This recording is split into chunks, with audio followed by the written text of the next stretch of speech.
क्या अब ये छोटा हाथी जिसका नाम है जोमो इतने सारे शेरों के चुंगल से बच पाएगा? असल बात यह है कि जोमो और इसका परिवार निकला है हजारों मील के सफर पर। कुछ समय तक ये विक्टोरिया में मौजूद एक आइलैंड में रुक गए थे, लेकिन अब इन्हें सबसे आखिरी और खतरनाक मोड़ को पार करना था। और जोमो के साथ घटी ये घटना भी ये तभी की है जब इसका परिवार इस सफर के आखिरी मोड़ में था। जोमो को बहुत सारे शेर एक साथ मिलकर घेर लेते हैं। अब देखना यही है कि क्या जोमो की माँ, जिसका नाम शानी है, क्या इसकी जान बचा पाएगी या यहाँ एक छोटा हाथी बेमौत ही मारा जाएगा। तो दोस्तों वीडियो को अंत तक जरूर देखें और हमारे चैनल पर पहली बार आए हैं तो हमारे चैनल फैक्ट्स क्रिएटर जी को सब्सक्राइब करें और बेल आइकन भी दबा दें।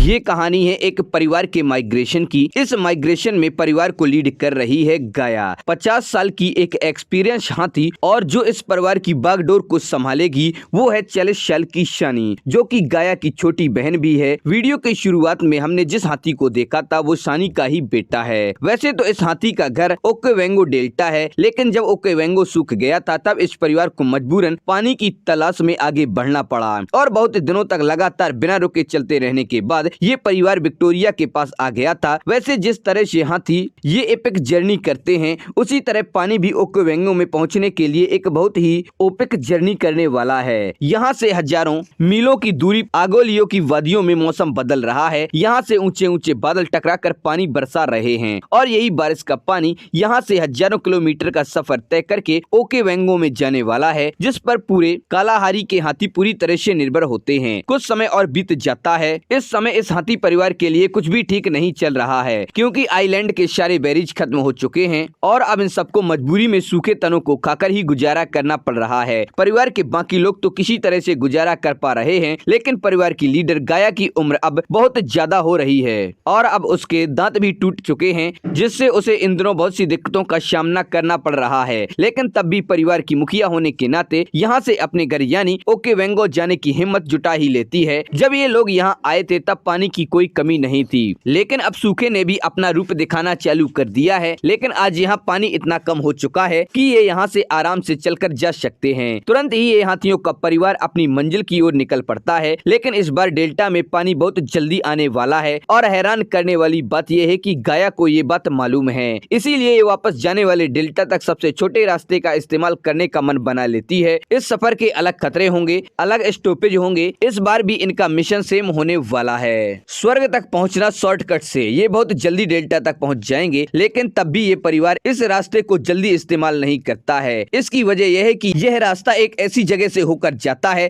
जहां पर बहुत सारे शेरों का राज होता है और ये कोई ऐसे वैसे शेर नहीं है जो इन हाथियों का शिकार करने में भी माहिर होते हैं। वैसे तो शेर हाथियों पर ऐसे हमला नहीं करते हैं। सूखे के अंत तक हाथी बहुत कमजोर हो जाते हैं और इसी समय शेर इन पर हमला करते हैं। ये अपनी फैमिली की सुरक्षा को लेकर बहुत ही अलर्ट होते हैं और परिवार को भी गाया पर बहुत भरोसा होता है, लेकिन तब भी ये सब कुछ बहुत डरावना है। इसके बाद परिवार एक झील के पास पहुंचता है, लेकिन यहाँ झील के चारों ओर खूंखार शेर मौजूद हैं और इनके ऊपर से गाया के परिवार के लिए एक डिसएडवांटेज यह है कि अभी मौसम बहुत खराब है और ऐसे में इन शेरों को देख पाना बहुत मुश्किल है। इसी का फायदा उठाकर शेर परिवार के बहुत नजदीक पहुँच जाते हैं। ऐसे में परिवार बहुत ज्यादा डर जाता है, लेकिन फिर तुरंत ही गाया उन शेरों के सामने जाकर खड़ी हो जाती है। अपने सामने गाया को देख सभी शेर चकरा जाते हैं और उस परिवार से दूर भाग जाते हैं। देखते ही देखते रात हो जाती है और रात के समय हाथियों को कुछ भी नजर नहीं आता है, इसीलिए ये अभी रास्ते को महसूस करके आगे बढ़ते रहते हैं। और इस बात से तो ये साफ हो गया है कि जोमो का परिवार रात के वक्त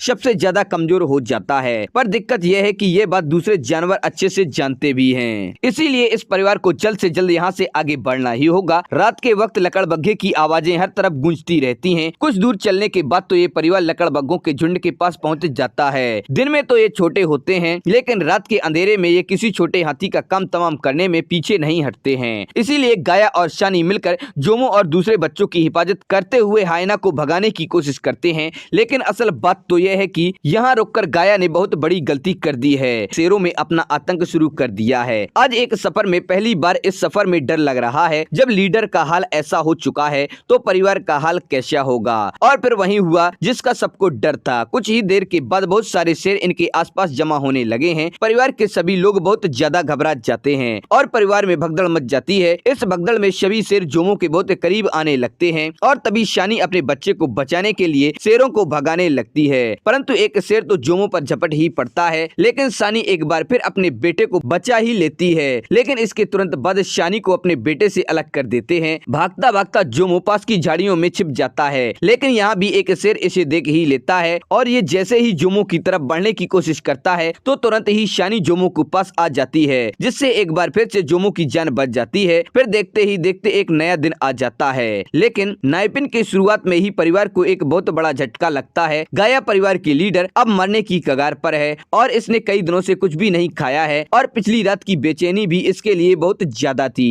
पिछले 20 सालों से गाया परिवार को हर मुसीबत से बचाती आई है, लेकिन वही इसका परिवार इसके आखिरी दिनों में इसे नहीं बचा पाया और शानी भी गाया के लिए अब कुछ भी नहीं कर सकती है। जोमो अपनी मौसी और झुंड की लीडर को आखिरी बार देखता है और वह परिवार को ना चाहते हुए भी आगे बढ़ना पड़ता है। इधर दूसरी तरफ पानी भी डेल्टा की तरफ बहुत तेजी से बढ़ रहा है और शानी भी अपने परिवार को लीड करते हुए डेल्टा की तरफ बढ़ने जा रही है। आगे शानी एक ऐसे इलाके में पहुंच जाती है जो इसके लिए भी अनजान था और फिर ये आगे बढ़ती ही जा रही है। एक हफ्ते बाद परिवार एक ही जगह पर रुका हुआ था क्योंकि यहाँ पर एक नए सदस्य की एंट्री हुई है। इसे देखकर परिवार के सब लोग बहुत ज्यादा खुश हो जाते हैं, लेकिन जोमो इससे बहुत ज्यादा खुश नहीं है क्योंकि अब ये परिवार में सबसे छोटा नहीं रहा। वैसे अब शानी की जिम्मेदारियां बढ़ चुकी हैं क्योंकि ये अब बड़ी हाथी है जिसे अब पूरे परिवार को संभालना है। शानी भी इसके लिए तैयार है क्योंकि इसकी बहन गाया ने वो सब कुछ सिखाया है जो सच्चे लीडर बनने में मदद करेगा। अब सबसे पहले तो शानी परिवार को वहाँ लेकर जाती है जहाँ गाया उसे जोमो के जन्म के वक्त लाई थी। इन गड्ढों के नीचे हाथियों के लिए बहुत ही ज्यादा फायदेमंद मिनरल हैं। वैसे ये एक तरह का सल्ट ही होता है जिससे इन हाथियों को बहुत ज्यादा ऊर्जा मिलती है। यहाँ शानी सबसे पहले नई माँ को मिनरल खाने देती है और उसके बाद बाकी पूरा परिवार रेगिस्तान में जाने से पहले कुछ एनर्जी इकट्ठा कर लेता है। लेकिन कुछ ही देर के बाद वहाँ एक दूसरा हाथी भी आ जाता है। इस परिवार में हाथियों की संख्या कुछ ज्यादा ही होती है। फिर वही हुआ जिसका डर था। ये हाथी जोमो के परिवार को भगाने की कोशिश करने लगते हैं और खुद का रुतबा कायम करने के लिए दूसरे हाथियों की लीडर शानी के परिवार के छोटे बच्चे को नुकसान पहुंचाने लगती है। पर इस बात से शानी को बहुत गुस्सा आ जाता है। ये सीधा उस लीडर के सामने जाकर खड़ी हो जाती है और शानी के गुस्से को देखकर आखिर में उस लीडर को पीछे हटना ही पड़ता है। भले ही ये नंबर में ज्यादा थे पर शानी के जज्बे के सामने ये हार ही जाते हैं। कुछ देर के बाद शानी तय करती है कि अब ये डेल्टा की तरफ बढ़ने के लिए तैयार है। दूसरी तरफ डेल्टा में पानी की पहली बूंद भी आ चुकी है। धीरे धीरे रेत पानी के नीचे गायब होने लगती है। लाइफलेस दिख रहा रेगिस्तान असल में तो जीवन से भरपूर था। कुछ जानवर असल में तो पानी के आने का इंतजार कर रहे थे, तो कुछ इनका धीरे धीरे पानी के साथ छोटे छोटे मछलियां भी डेल्टा में आ रही हैं। फिर कुछ दिनों के बाद धूल के मैदान वापस से स्वर्ग में तब्दील होने लगते हैं। तो वहीं शानी और उसका परिवार भी डेल्टा से ज्यादा दूर नहीं है, लेकिन पिछले 2 दिनों से पानी तक नहीं पिया है। जोमो भी अब पहले से ज्यादा मजबूत हो चुका है, लेकिन आगे नए बच्चों के लिए आगे चल पाना बहुत मुश्किल है। पर चाहे फिर भी जितना समय लगे परिवार इसे नहीं छोड़ेगा। फिर कुछ ही देर बाद परिवार ओकेवेंगो के किनारे पर कदम रख ही देता है। कालाहारी के हर कोने से अब जानवर ओकेवेंगो में वापस आने लगते हैं और फिर आखिरकार शानी ने ये कर ही दिया। वह अपने पूरे परिवार को वापस ओकेवेंगो ले ही आई थी। तो दोस्तों आप लोगों को वीडियो कैसा लगा? पसंद आए उसे लाइक करें और अपने दोस्तों के साथ शेयर करें। हमारे चैनल पर पहली बार आए हैं तो हमारे चैनल फैक्ट्स क्रिएटिव को सब्सक्राइब करें और बेल आइकन भी दबा दें।